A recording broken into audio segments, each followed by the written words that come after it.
I've been asked what I said when I walked into that kitchen. People want to know if I screamed, if I flipped a table, if I lost my mind. The answer is no. I didn't say much at all, but by sunrise the next morning, what I did to my son, most people would call it cold. I call it necessary. Welcome back to Dad Raw Revenge. Get comfortable. And remember, the people in these stories had every chance to behave themselves. They just choose wrong. Drop a comment and let us know where you're watching from. Subscribe and hit that like button. Trust me, you're going to love it here. Now, let me start from the beginning because if I don't, you won't understand why I don't regret a single thing I did. My name is Paul Jarrett. I'm 63 years old. I've been married to Angela for 30 years. And up until 11 days ago, I would have told you my family was solid. Not perfect, nobody's perfect, but solid. The kind of solid you build over decades of showing up, paying for things nobody says thank you for, and loving people who sometimes make it very difficult to love them. My son Xavier is 29. Grown man, broad shoulders, firm handshake, good job. A good chunk of which, I'll be honest with you, came from doors I personally opened for him, but we'll get to that. Xavier married into the Dalton family about 2 years ago. His wife is fine, nice enough girl. But her family, her father Dale Dalton, her mother Patrice. Let's just say the first time I shook Dale's hand, something in my gut said, watch this one. I shook it anyway. Smiled anyway. Smiled anyway. Because that's what you do when your son is in love. That was my first mistake. Now, 11 days ago, I flew out to Denver for a series of business meetings. Nothing unusual. I travel 4, maybe 5 times a year for work. Angela knew I was going. The whole family knew. What nobody knew, including Angela, was that my last meeting got canceled on day 10. I could have stayed, explored the city, ordered room service, and watched cable like a man with no responsibilities. Instead, I booked the first flight home. I didn't call ahead, didn't text. I wanted to surprise her. 27 years of marriage, and I still like surprising my wife. Sue me. I landed, grabbed my bag, and drove myself home.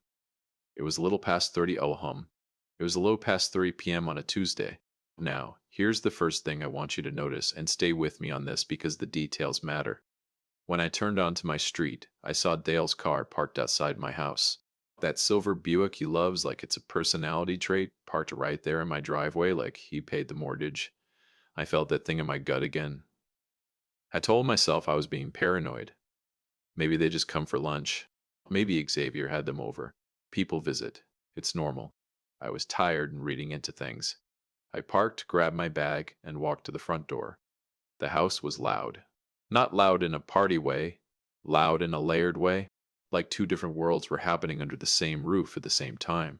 From the back of the house, from the direction of the kitchen, I could hear laughter. Loud, comfortable, relaxed laughter. Dishes, conversation, the sound of people who had absolutely nowhere else to be, and not a care in the world. And from the living room, silence, the wrong kind of silence. I pushed the door open, and I saw her. Angela was on the floor, not sitting, not resting on the floor. Her back was against the base of the couch, her legs out in front of her, and her hand, her right hand, was pressed underneath her nose. Her white blouse had a stain on it that I recognized immediately. And I felt my stomach drop straight to the floor. Blood. Her eyes found mine the second I walked in. And I want to tell you something. I have seen my wife cry at commercials. I have seen her cry at other people's weddings. I have seen her cry because a song came on the radio that reminded her of her mother. I have never in 27 years seen her look the way she looked at me in that moment. Like she had been waiting. Like she had been holding on. Like the moment she saw my face, something in her finally said, "Okay, he's here. You can let go now." And that is the image that sealed everything that came after. I did not panic. I want to be clear about that. I am not a man who panics. I dropped my bag across the room, got down on one knee, and I called 911. Right there, no hesitation. While the dispatcher walked me through, keeping her calm and upright while I was checking her pulse and wiping blood from her face with my bare hand, I could still hear them from the kitchen laughing. My 29-year-old son and Dale and Patrice Dalton laughing like they were at a dinner party. Like nothing in the world was wrong. Like my wife wasn't 11 feet away from them bleeding on the living room floor. I want you to sit with that for a second. I really do because I had to. The paramedics arrived in 8 minutes. 8 minutes that felt like 8 years. They came in fast, professional, calm, the way people are when they've seen real emergencies and they know exactly what to do. They checked her vitals immediately, and the lead paramedic, young guy, couldn't have been more than 32, name tag said. Briggs looked up from the blood pressure cuff with an expression that told me everything before he even opened his mouth. "Mr. Jarrett," he said quietly, "your wife is in hypertensive crisis. Her pressure is critically high. This didn't just happen. This has been building. She needed attention before this point." He said it professionally, clinically, without accusation.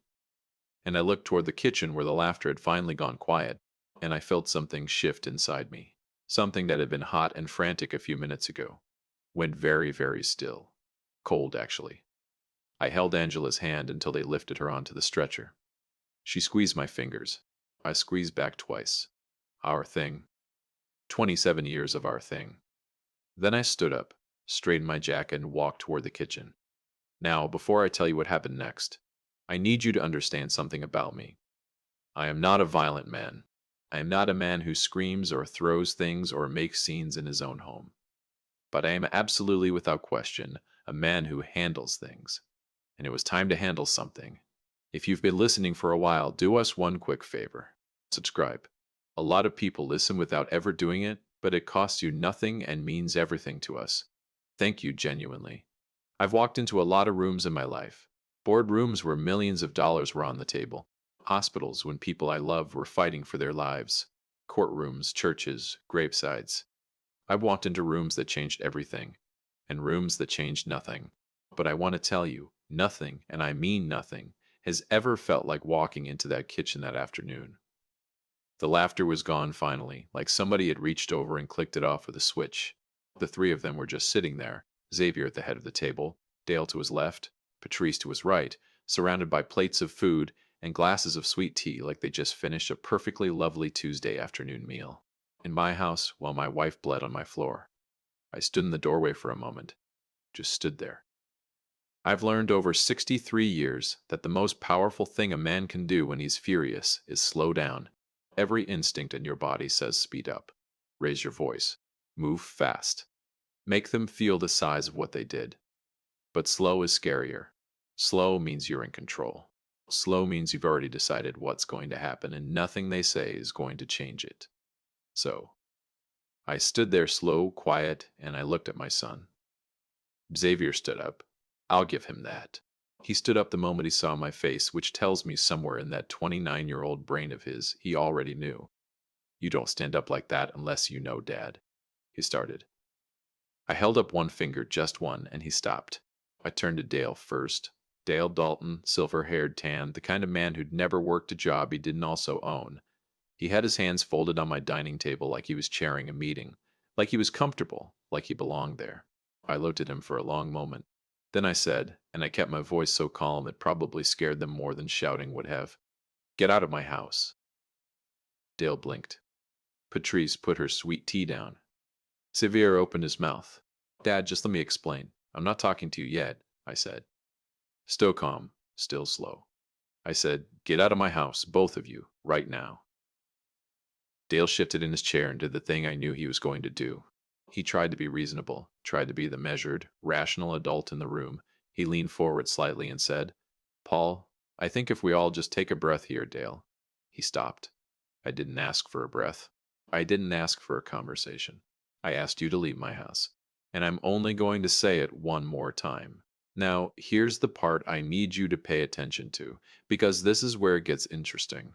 She grabbed her purse, touched Dale's arm, and gave him the look that wives give husbands when they're saying, "Not now, not here, let's go." Dale got up slowly, the way men do when they want you to know they're leaving by choice, not by instruction. As they passed through the living room on their way to the door, they saw her. Angela on the stretcher now, oxygen mask over her face, IV line in her arm. Briggs and his partner working efficiently around her. Patrice stopped walking. Her hand went over her mouth. Dale went completely still, and I watched them look at my wife at the blood still faint on her collar, at the way her eyes were closed, at the tubes and the equipment, and I watched the color drain out of both of their faces. Good. I needed them to see that. I needed that image burned behind their eyelids. They left without another word. The front door clicked shut behind them, and suddenly the house was very, very quiet. Just me and Xavier. He was still standing at the kitchen table, hands at his sides, jaw tight. He had his mother's eyes, always had. And right now, those eyes were doing that thing where they couldn't quite decide whether to be defensive or ashamed. I walked back into the kitchen slowly, and I sat down right across from where he was standing. I sat down, folded my hands on the table, and I looked at him. "Sit down, Xavier," he sat. "Talk," I said. "And I want all of it." He exhaled, ran a hand over his face, and then he started. "And here's where I need you to really stay with me, because what came out of my son's mouth in the next 4 minutes rearranged everything I thought I knew about that afternoon." Xavier told me that Dale and Patrice hadn't just stopped by. They'd been planning this visit for 3 weeks, waited specifically for me to be out of town. Came with paperwork, actual paperwork, related to a property I own, a commercial building I've had for 19 years that I've always told Xavier would be his one day. Dale had somehow gotten it into his head that one day meant right now, and that with the right pressure on Xavier, they could get him to sign documents that would begin transferring controlling interest of that property, while I was in Denver, without my knowledge, without my signature. I want you to think about that. I want you to really let that sit. These people came into my home, sat at my table, and attempted to manipulate my son into signing away a piece of what I built while I was 1100 mean cents of fouls or based. You eyeballed while a 100 mean cent first. I kept my face completely still. Inside, different story entirely. "And your mother," I said quietly. "Where does she come in?" Xavier looked at the table. "She overheard," he said. "She came into the kitchen about 40 minutes after they arrived. She heard what Dale was saying, and she wasn't having it, Dad. You know how she is. 30 years I've known exactly how she is." She told Dale directly that the property wasn't Xavier's to sign. He continued that you hadn't agreed to anything, that they were out of line coming here like this. Dale tried to talk over her, and she got loud. Mom got loud, and Dale got loud, and it went back and forth for a few minutes, and then she stopped. He paused. She said her head was pounding. She's feeling dizzy. She excused herself and went to the living room, and I thought he stopped again. I was going to check on her. Dale started up again, and I got pulled back in, and I got pulled back in, and I got pulled back in, and I got pulled back in. He couldn't finish this sentence. He didn't need to. I sat with everything he just told me for a long moment. The kitchen was so quiet I could hear the paramedics talking in low voices in the next room. I could hear the sound of the stretcher wheels on my hardwood floor. Then I said, "So, let me make sure I understand you correctly." My voice was different now. Even Xavier noticed. I saw him straighten slightly in his chair. "Your mother told your father-in-law in her own home that he was out of line. He talked over her. It escalated. She told you she didn't feel well, and you went back to the kitchen." Xavier said nothing. "You went back to the kitchen," I repeated. Not a question, just the fact of it sitting between us on the table like something neither of us could move. "Dad, I didn't know it was serious." "Xavier." He stopped. "She has high blood pressure," I said. "She has had high blood pressure for 6 years. You have known that for 6 years. The paramedic, a stranger, told me tonight that she needed attention before this point. A man who has never met your mother in his life understood the urgency. And you," I stopped myself because I felt it. "That thing you feel when you've raised someone, loved someone, sacrificed for someone, and you realize in one terrible moment that somewhere along the way something didn't take." I stood up and I said the last thing I was going to say to my son that night. "I don't know who you've been spending your time becoming, but he is not the man I raised." I walked out of the kitchen back to my wife's side. I took her hand and I didn't speak to Xavier again for the rest of the night. But I want you to understand something. The silence wasn't weakness. The silence wasn't me letting it go. The silence was me thinking, and when Paul Jarrett gets quiet, when he gets very, very still, that's when you should be worried. There's a particular kind of quiet that settles over a house at 2 a.m. Not peaceful quiet, not the kind you get after a good meal, or a long laugh, or a night where everything went right. I mean the other kind. The kind that has weight to it. The kind that presses down on your chest and makes every small sound, the refrigerator hum, the clock on the wall, the distant sound of a car passing outside, feel louder than it should. That's the quiet I sat in that night. Angela was asleep in our bedroom. Finally, it had taken the medication, the lowered lights, three of my pillows arranged exactly the way she likes them, and about 40 minutes of me just sitting on the edge of the bed, holding her hand before her breathing evened out, and her face, that beautiful, exhausted face, finally relaxed. I watched her sleep for a long time. I thought about 30 years.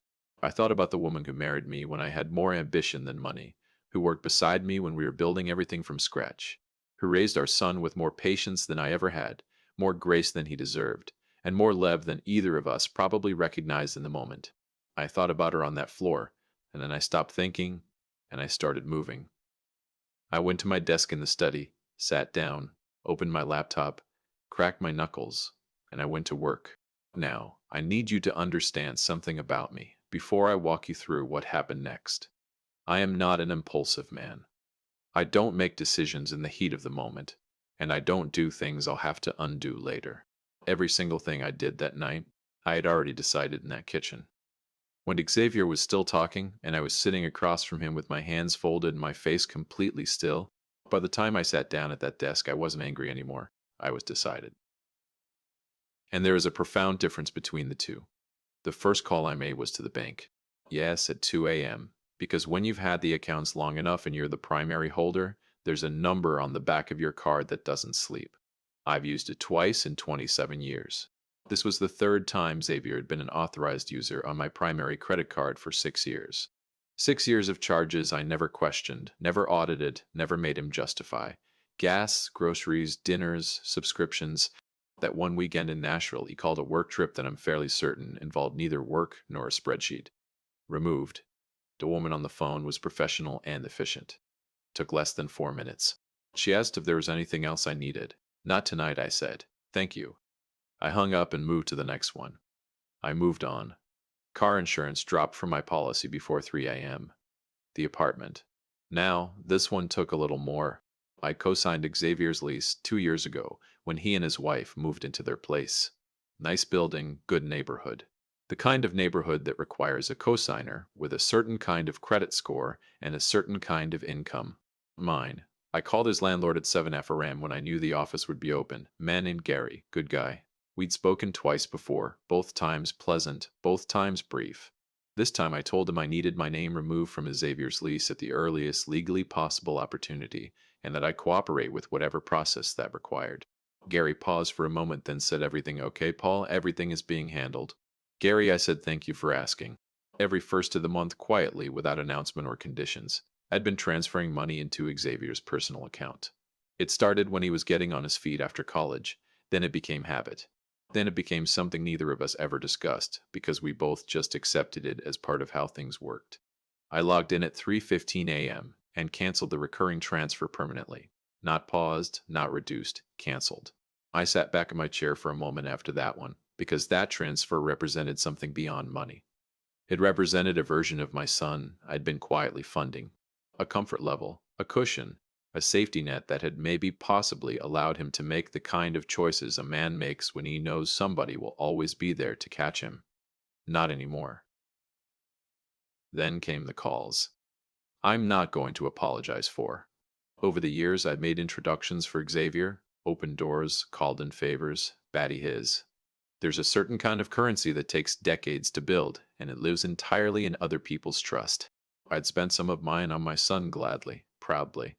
I spent the early hours of that morning taking it back. I called men I've known for 20, 25 years. I was honest without being dramatic. I told them simply that Surveyor would no longer be operating with my backing, my endorsement, or my name. That any courtesies they'd been extending on my behalf should be considered concluded. Every single one of them asked if I was all right. Every single one of them respected the call without pressing for details. That's what 63 years of integrity gets you. People who trust that if Paul Jarrett is making this call, Paul Jarrett has his reasons. By 5 a.m., the streaming accounts were gone. The shared subscriptions canceled, and I had a locksmith booked for 7:30. I made myself a cup of coffee, stood at the kitchen window, and watched the sky go from black to gray to the particular shade of pale blue. That means morning has decided to show up, whether you're ready for it or not. I thought about Dale Dalton sitting in his house right now, probably not sleeping either, probably wondering what comes next. He should wonder, because the property he came to my house to manipulate my son into signing, the one he brought paperwork for, the one he planned for 3 weeks, the one he waited until I was out of town to pursue, I'd already called my attorney at 6 a.m. Left a voicemail. The message was simple. I need to restructure the documentation on the Garrett Street property. I want it ironclad. I want it airtight. And I want it done this week. Call me when you're in. Dale Dalton would never, not in this lifetime or the next, get within legal reach of anything I built. Xavier showed up at the house at 900 a.m. I watched him from the upstairs window.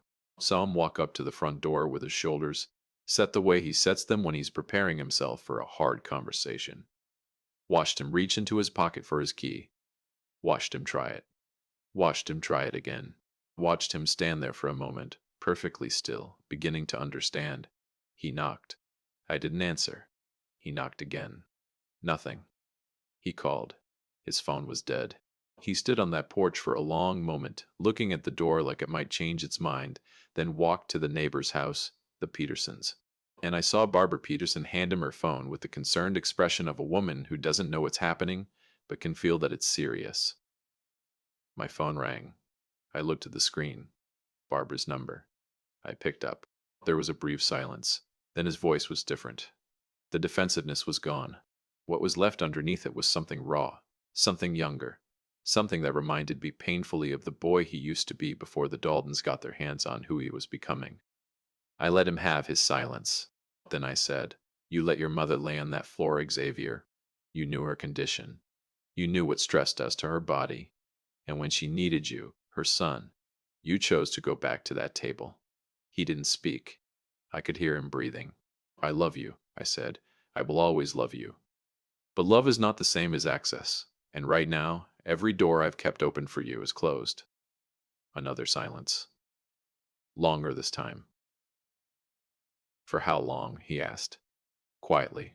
"Until you become the kind of man who doesn't need me to answer that question for him." I hung up. I walked back to the bedroom. Angela was awake, sitting up against the pillows, morning light across her face, looking tired but present herself again. My wife again. She looked at me for a long moment. "Is everything okay?" she asked softly. I sat beside her, took both her hands in mine, looked at her, really looked at her. The way you look at someone when you almost lost them, and you need a moment to be grateful that you didn't. "Everything," I said, is handled. She searched my eyes, then slowly she nodded and she leaned her head on my shoulder. Outside, my son sat on the Petersons' front step with a dead phone and a declined card and a key that no longer worked, surrounded by the echo of every comfort I'd had quietly built around him. Inside, I held my wife's hand, and for the first time since I walked through that front door, I exhaled.